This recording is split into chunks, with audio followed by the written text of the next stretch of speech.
Arture, nejleď na to. Je tam jenom půlka klubový, Joši. Počkej, vydržte! Vydržte tady teď na stoupení. Tak, pronesu bych krátkou řeč. Já potom taky. Já říkal 3krát, že se bude Děkujem, nebyla pěkná. Ještě bez komisou tam bude vykládat. Ticho, především bych vás chtěl před svým poděkovat, že jste došli v takém hodném počtu, ani jsme to nečekali. Bylo škaredě, šedý den. Počkejte říct, že ten dort je malý, nebo co? Dort je malý, takže každý bude jen tak 20 cm, ale tak stejně však zdravá výživa je důležitá.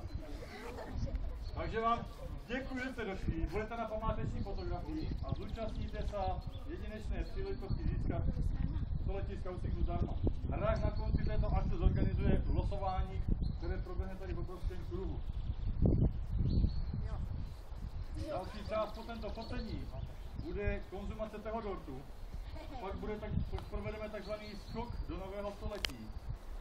Asi uděláme nějakou čáru nebo kruh a skočíme do toho kruhu a to by se poslouchí, že? Tak ještě než konzumujeme ten dort, vymyslíme, jak provedeme ten skok.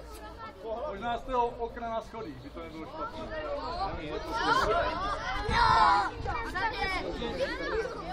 Kogo, ještě malý. Focení proběhlo, pokud by se chtěli fotit oddíle samostatně, třeba u svatého Jiřího, tak doporučuju, než to nachystáme ten dort a nakrájeme. Opravdu,